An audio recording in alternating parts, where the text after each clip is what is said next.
The Commercial Revolution was a period of European economic expansion, colonialism, and mercantilism which lasted from approximately the late 13th century until the early 18th century. It was succeeded in the mid-18th century by the Industrial Revolution. Beginning with the Crusades, Europeans rediscovered spices, silks, and other commodities rare in Europe. This development created a new desire for trade, and trade expanded in the second half of the Middle Ages. European states, through voyages of discovery, were looking for new trade routes in the 15th and 16th centuries, which allowed the European powers to build vast, new international trade networks. Nations also sought new sources of wealth. To deal with this newfound wealth, new economic theories and practices were created. Because of competing national interest, Europeans had the desire for increased world power through their colonial empires.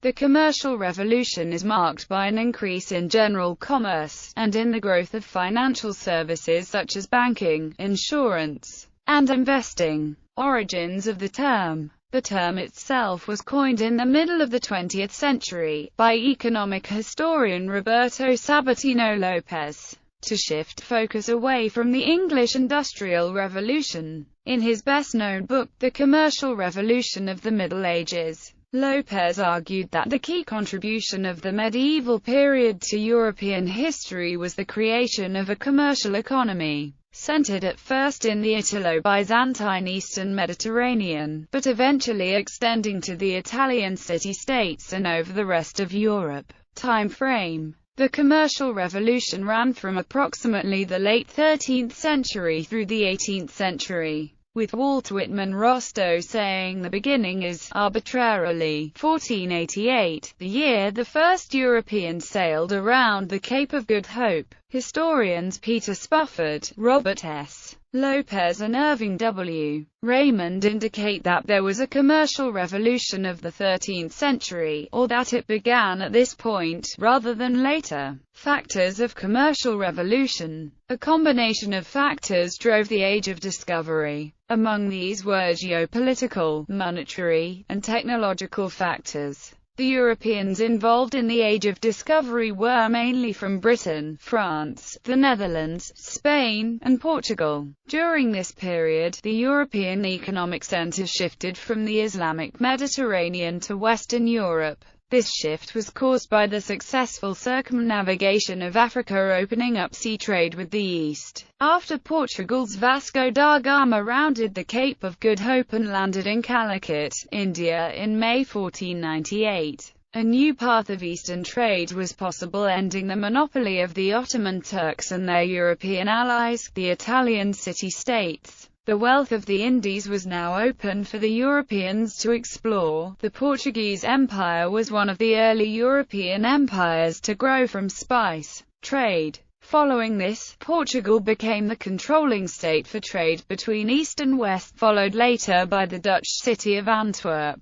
Direct maritime trade between Europe and China started in the 16th century, after the Portuguese established the settlement of Goa, India in December 1510, and thereafter that of Macau in southern China in 1557. Since the English came late to the transatlantic trade, the Commercial Revolution was later as well. Geopolitical factors. In 1453, the Ottoman Turks took over Constantinople, which cut off overland trade routes to the Far East, so alternative routes had to be found. English laws were changed to benefit the navy, but had commercial implications in terms of farming. These laws also contributed to the demise of the Hanseatic League, which traded in northern Europe.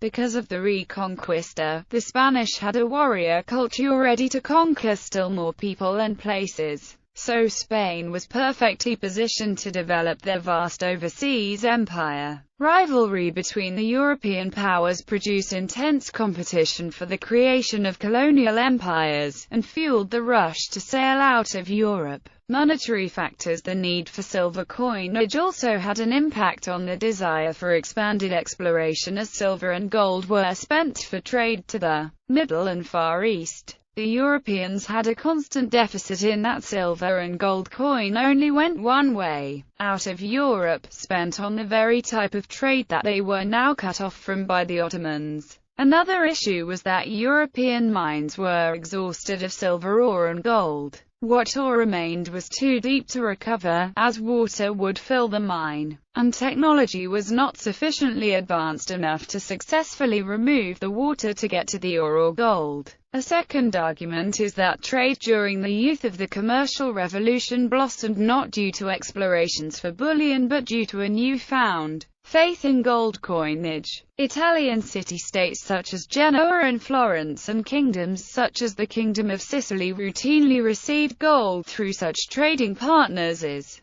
Tunisia and Senegal. A new, stable and universally accepted coinage that was both compatible with traditional European coinage systems and serviced the increased demand for currency to facilitate trade made it even more lucrative to carry out trade with the rest of the world. Technological factors. From the 16th to 18th centuries, Europeans made remarkable maritime innovations. These innovations enabled them to expand overseas and set up colonies, most notably during the 16th and 17th centuries. They developed new sail arrangements for ships, skeleton-based shipbuilding, the Western Gallia, sophisticated navigational instruments, and detailed charts and maps. After Isaac Newton published the Principia, navigation was transformed. Because sailors could predict the motion of the moon and other celestial objects using Newton's theories of motion.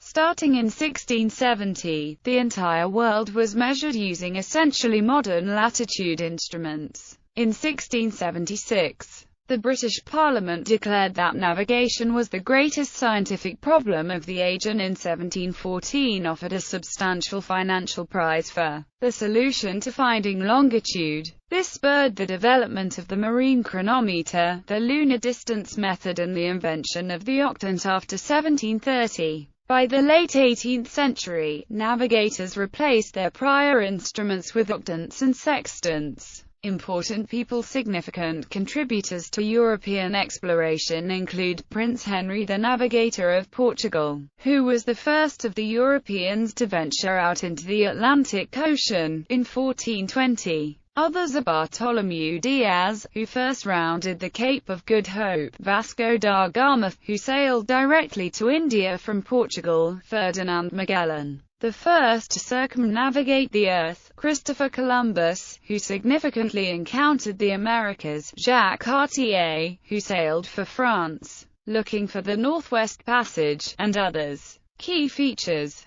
The economy of the Roman Empire had been based on money, but after the empire's fall, money became scarce, power and wealth became strictly land-based, and local fiefs were self-sufficient. Because trade was dangerous and expensive, there were not many traders, and not much trade. The scarcity of money did not help. However, the European economic system had begun to change in the 14th century. Partially as a result of the Black Death, and the Crusades. Banks, stock exchanges, and insurance became ways to manage the risk involved in the renewed trade. New laws came into being. Travel became safer as nations developed. Economic theories began to develop in light of all of the new trading activity. The increase in the availability of money led to the emergence of a new economic system, and new problems to go with it.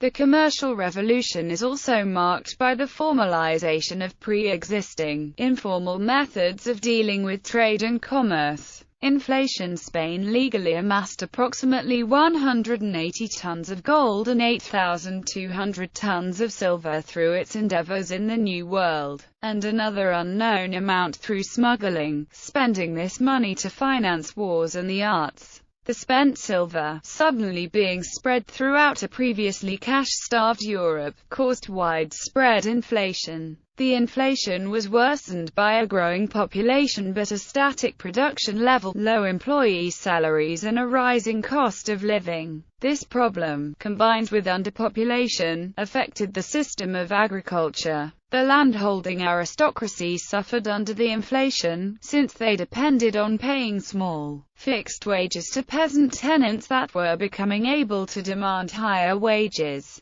The manorial system eventually vanished, and the landholding aristocrats were forced to sell pieces of their land in order to maintain their style of living. Such sales attracted the rich bourgeois, who wanted to buy land and thereby increase their social status. Former common lands were fenced by the landed bourgeois, a process known as enclosure, which increased the efficiency of raising livestock. This enclosure forced the peasants out of rural areas and into the cities, resulting in urbanization and eventually the Industrial Revolution. On the other hand, the increase in the availability of silver coin allowed for commerce to expand in numerous ways. Inflation was not all bad. Thanks various legal and religious developments in the late Middle Ages allowed for development of the modern banking system at the beginning of the 16th century. Interest was allowed to be charged, and profits generated from holding other people's money. Banks in the Italian peninsula had great difficulty operating at the end of the 14th century, for lack of silver and gold coin. Nevertheless, by the later 16th century, enough bullion was available that many more people could keep a small amount hoarded and used as capital. In response to this extra available money, Northern European banking interests came along. Among them was the Fugger family.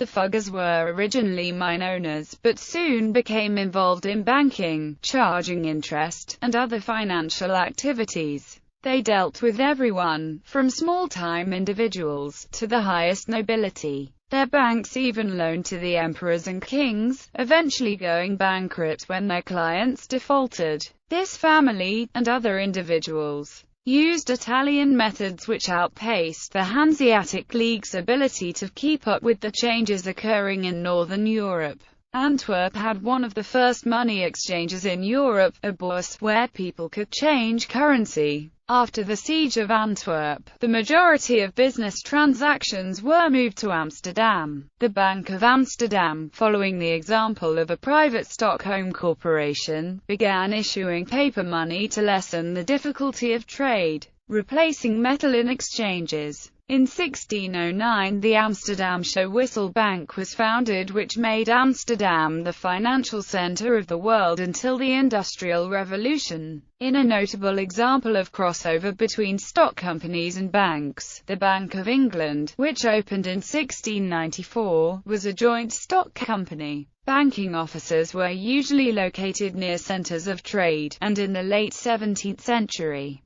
the largest centers for commerce were the ports of Amsterdam, London, and Hamburg. Individuals could participate in the lucrative East India trade by purchasing bills of credit from these banks, but the price they received for commodities was dependent on the ships returning and on the cargo they carried. The commodities market was very volatile for this reason, and also because of the many wars that led to cargo seizures and loss of ships. Managing risk trade in this period was a risky business. War, weather, and other uncertainties often kept merchants from making a profit, and frequently an entire cargo would disappear altogether. To mitigate this risk, the wealthy got together to share the risk through stock. People would own shares of a venture, so that if there was a loss, it would not be an all-consuming loss costing the individual investor everything in one transaction. Other ways of dealing with the risk and expense associated with all of the new trade activity include insurance and joint stock companies, which were created as formal institutions.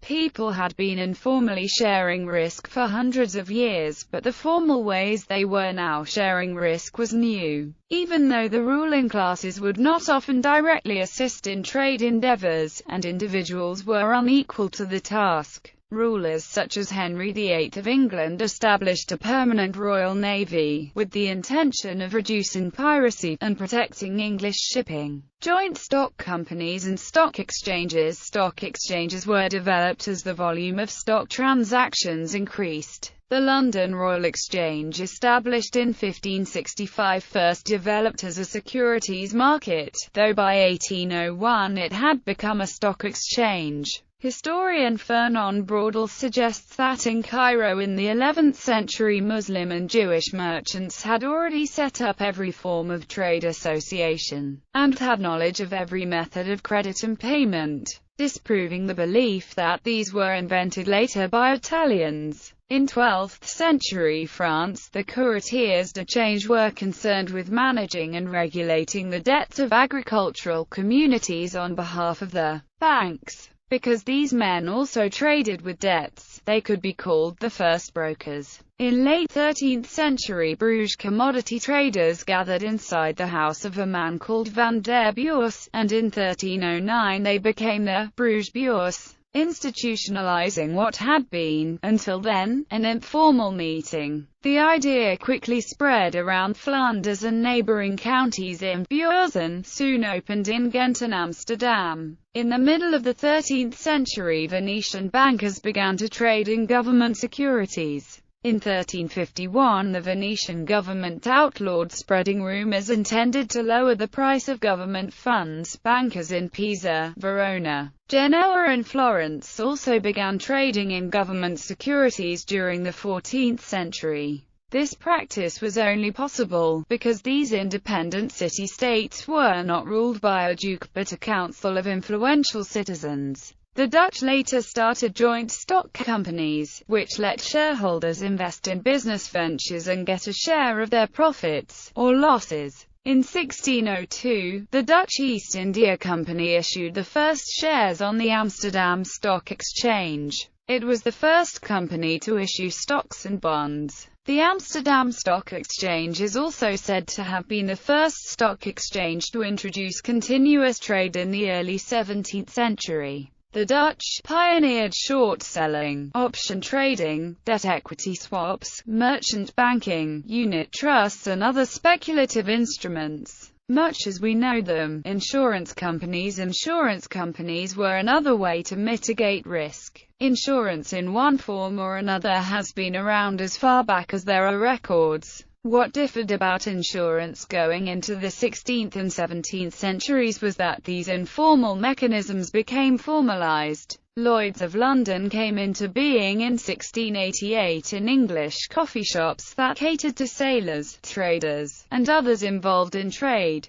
Interestingly, Lloyd's Coffee House published a newspaper, which gave news from various parts of the world, and helped the underwriters of the insurance of the coffee house to determine the risk. This innovation was one of many that allowed for the categorization of risk. Another innovation was the use of ship catalogs and classifications. Other forms of insurance began to appear as well. After the Great Fire of London, Nicholas Barbon began to sell fire insurance in 1667. Laws were changed to deal with insurance issues, such as l'ordonnance de la marine. Economic theory. As the economy grew through the commercial revolution, so did attempts to understand and influence it. Economic theory as a separate subject of its own came into being as the stresses of the new global order brought about two opposing theories of how a nation accumulates wealth: mercantilistic and free trade policies. Mercantilism inflamed the growing hostilities between the increasingly centralized European powers, as the accumulation of precious metals by governments was seen as important to the prestige and power of a modern nation. This involvement in accumulating gold and silver became important in the development of the nation-state. Governments' involvement in trade had an impact on the nobility of Western European nations, because increased wealth by non-nobles threatened the nobility's place in society. Mercantilism is an economic policy that emphasizes the goal of each nation was to gain as much money as possible by whatever means. The belief was that the richer the nation, the more powerful it was. The idea behind it was an outgrowth of the guild system, as guilds were monopolistic enterprises. They regulated trade within towns by controlling the creation of goods, regulated themselves through their system of apprenticeship, kept outside traders from selling goods in the town, and forced outsiders to pay tolls and other types of payments for the privilege of doing business in that town. Proponents of mercantilism included Thomas Mann, Philip von Horneich, and others. An early critic of mercantilism was Nicholas Barbin.